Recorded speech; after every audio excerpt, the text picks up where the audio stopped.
ಎಲ್ಲರಿಗೂ ನಮಸ್ಕಾರ ಸ್ನೇಹಿತರೆ. ಇವತ್ತು ನಾವು ಬಡಿಯುವಂತ ತಮಟೆ ಫೈಬರ್ ಬಗ್ಗೆ ತಿಳಿಸ್ಕೊಡ್ಬೇಕು ಅಂತ ಹೇಳಿ ಈ ವಿಡಿಯೋ ಮಾಡ್ತಾ ಇದ್ದೀನಿ. ಈ ಫೈಬರ್ ಬಂದು ಎಲೆಕ್ಟ್ರಿಕ್ ವಸ್ತುಗಳಿಗೆ ಯೂಸ್ ಮಾಡ್ತಾರೆ. ನೀರು ಎತ್ತುವಂತ ಮೋಟ್ರು ಮಿಷಿನು ಅದಕ್ಕೆ, ಮತ್ತೆ ಫ್ಯಾನು, ಮತ್ತೆ ಇನ್ನಿತರ ಲೋಡು ಎತ್ತುವಂತ ಎಲೆಕ್ಟ್ರಿಕ್ ವಸ್ತುಗಳಿಗೆ ಈ ಫೈಬರ್ನ ಯೂಸ್ ಮಾಡ್ತಾರೆ. ಇದು ಮುಖ್ಯವಾಗಿ ಇರೋದು ಎಲೆಕ್ಟ್ರಿಕ್ ವಸ್ತುಗಳಿಗೆ ಅಂತ ಹೇಳಿ ಇದನ್ನ ಬಳಸ್ತಾರೆ.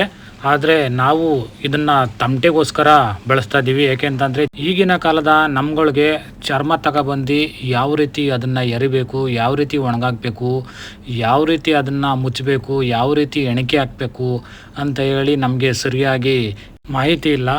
ಅದನ್ನು ಯಾವ ರೀತಿ ಮಾಡಬೇಕು ಅಂತ ಹೇಳಿ ಸಹ ಪಾಠನ ಕಲ್ತಿಲ್ಲ ಯಾರೂ. ನೋಡ್ಕೊಂಡು ಕಲಿಬೇಕು ಅದನ್ನು ಉಳಿಸ್ಕೊಂಡು ಬೆಳೆಸ್ಕೊಂಡು ನಾವು ಬಂದಿಲ್ಲ. ಅದರಿಂದ ಹೆಚ್ಚು ಜನ ಕಲಾವಿದರು ಫೈಬರ್ನೇ ಬಳಸ್ತಾ ಇದ್ದಾರೆ. ಏಕೆ ಅಂತಂತಂದರೆ ಚರ್ಮ ತಗೊಂಡ್ರೆ ಇವತ್ತು ನಾವು ಚರ್ಮದ ತಮಟೆ ಬಳಸ್ತೀವಿ ಅಂತಂದರೆ ಅದಕ್ಕೆ ಆದಂಥ ಗರಿ ಬೇಕು, ಅದಕ್ಕೆ ನಾವು ಕಾಯಿಸಿ ಹದ ಮಾಡಬೇಕು. ಮತ್ತು ಸಿಟಿ ಕಡೆ ಹೋದಾಗ ಇದನ್ನು ಕಾಯಿಸೋಕ್ಕೆ ನಮಗೆ ವ್ಯವಸ್ಥೆ ಇರಲ್ಲ ಅಂತ ಹೇಳಿ ಫೈಬರ್ನ ಯೂಸ್ ಮಾಡ್ತೀವಿ. ಈ ವಿಡಿಯೋ ಮಾಡ್ತಿರೋ ಉದ್ದೇಶ ಯಾಕೆ ಅಂತ ಅಂದರೆ, ಎಲೆಕ್ಟ್ರಿಕ್ ವಸ್ತುಗಳಿಗೆ ಬಳಸುವಂಥ ಈ ಫೈಬರ್ನ ಅತಿ ಹೆಚ್ಚು ನಾವು ತಮಟೆ ಕಲಾವಿದರು ಬಳಸ್ತಾ ಇದ್ದೀವಿ. ಒಬ್ಬೊಬ್ಬ ಕಲಾವಿದನ ಹತ್ರನೂ ಕೆ ಜಿ ಗಟ್ಟಲೆ ಕಲರ್ ಫೈಬರು, ವೈಟ್ ಫೈಬರು, ಬೇರೆ ಬೇರೆ ರೀತಿಯ ಕಲರ್ ಫೈಬರ್ಗಳು ಇದ್ದೇ ಇರ್ತವೆ. ಫೈಬರು ಯೂಸ್ ಮಾಡುವಂಥ ಗ್ರಾಹಕರು ಜಾಸ್ತಿ ಆದಂಗೆ ಫೈಬರ್ ರೆಡಿ ಮಾಡುವಂಥ ಕಂಪ್ನಿಯವರು ಬಹಳ ಗ್ರಾಹಕರಿಗೆ ಮೋಸ ಮಾಡ್ತಾ ಇದ್ದಾರೆ, ಹಾಗೂ ಕಲಾವಿದರಿಗೆ ಮೋಸ ಮಾಡ್ತಾ ಇದ್ದಾರೆ. ನಮ್ಮ ಕಲಾವಿದರು ಸಹ ಬೇರೆ ಬೇರೆ ಕಲರ್ ಹಾಕೊಂಡು ತಮಟೆ ಹೊಡೆದ್ರೆ ಚೆನ್ನಾಗಿ ಕಾಣಿಸ್ತದೆ ಅಂತ ಹೇಳಿ ಬೇರೆ ಬೇರೆ ಕಲರ್ಗಳನ್ನ ಹಾಕೊಂಡು ಯೂಸ್ ಮಾಡ್ಕೊಂಡು ತಮಟೆನ ಹೊಡಿತಾ ಇದ್ದಾರೆ. ಆದ್ದರಿಂದ ಈ ಕಂಪ್ನಿಯವ್ರು ಏನು ಮಾಡ್ತಾರೆ ಅಂತ ಹೇಳಿದ್ರೆ, 2 ಕೋಟಿಂಗ್ ಹಾಕ್ತಾರೆ. ಒಂದು ಮ್ಯಾಗಡೆ ಒಂದು ವೈಟ್ ಸೀಟ್ ಹಾಕ್ತಾರೆ, ಇನ್ನೊಂದು ಕಲರ್ ಸೀಟ್ ಹಾಕ್ತಾರೆ.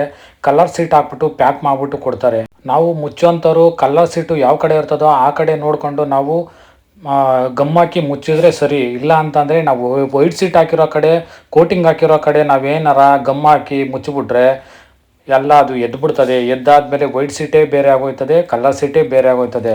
ಮುಂಚೆ ಎಲ್ಲ ಚೆನ್ನಾಗಿರೋ ಫೈಬರ್ಗಳೆಲ್ಲ ಬರ್ತಾಯಿದ್ದೋ, ಆದರೆ ಇವಾಗ ಬರ್ತಾ ಇರೋವಂಥ ಫೈಬರು ಯಾವುದೇ ಕಾರಣಕ್ಕೂ 1 ಸಲ 2 ಸಲ ಮಾತ್ರ ತಮಟೆ ಹೊಡೆಯೋದೇ ಹೊರತು ನಟ್ಟು ಬೋಲ್ಟು ಥ್ರೆಡ್ಡು ಇರೋವರೆಗೂ ಟೈಟ್ ಮಾಡ್ಕೊಂಡು ಹೊಡಿತೀನಿ ಅಂತ ಹೇಳೋಕ್ಕೆ ಸಾಧ್ಯನೇ ಇಲ್ಲ.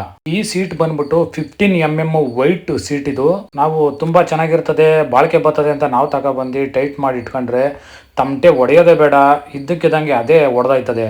ಎಷ್ಟು ಚೂರಾಗಿದೆ ನೋಡಿ ಇದು ತಮಟೆ ಕೋಲಿಂದ ಹೊಡೆದಿದ್ದು ಚೂರಾಗಿರೋದಲ್ಲ, ಇದ್ದಕ್ಕಿದ್ದಂಗೆ ಇದೇ ಪಟಾಕಿ ಸೌಂಡ್ ಥರ ಬಡ್ ಅಂತ ಹೊಡೆದು ಚೂರಾಗಿರೋದು. ಈ ಫೈಬರ್ ಬಂದ್ಬಿಟ್ಟು 12 mm. ಇದನ್ನು 1-2 ಕಾರ್ಯಕ್ರಮ ಮಾಡಲೇ ಇಲ್ಲ, ಆಗಲೇ ಬಿಟ್ಟೋಗದೆ. ನೋಡ್ರಿ, ಇನ್ನೂ ನಟ್ಟು ಟೈಟ್ ಮಾಡೋಕ್ಕೆ ಇನ್ನೂ ಬೇಜನ್ ಥ್ರೆಡ್ಗಳೈತೆ. ಆದರೂ ಸಹ ಫೈಬರು ಕ್ವಾಲಿಟಿ ಇಲ್ಲದೇ ಅದಾಗ ಅದು ಬಿಟ್ಕೊಂಡಿರೋದು. ಇನ್ನು ತಮಟೆ ಹೊಡಿಲೇ ಇಲ್ಲ ಸರಿಯಾಗಿ ನಾವು. ಇದು ಕೇಸರಿ ಕಲರ್ ಫೈಬರು, ಇದು ಸಹ ಅದೇ ರೀತಿ ಆಗಿರೋದು, ಅದಾಗದೆ ಹೊಡೆದಾಗಿರೋದು. ಸಾನೆ ಬಾಳಕೆ ಬರ್ತಾಯಿಲ್ಲ, ಇನ್ನು ಥ್ರೆಡ್ಗಳೆಲ್ಲ ಇದೆ. ಈ ಕಲರ್ ಫೈಬರಿಂದ ಕೋಟಿಂಗ್ ಆಗ್ತಾರಲ್ಲ ಮೇಗಡೆ ಸೀಟು, ಅದರಿಂದನೂ ಸಹ ಈ ತಮಟೆಗಳು ಬಿಟ್ಟೋಯ್ತಾ ಇದ್ದಾವೆ ಈ ರೀತಿ. ಇದು ಬಂದು ಗ್ಲಾಸ್ ಫೈಬರು, ಇದಕ್ಕೆ ಕೋಟಿಂಗ್ ಇಲ್ಲ, ಆದರೆ ಕ್ವಾಲಿಟಿ ಇಲ್ಲ.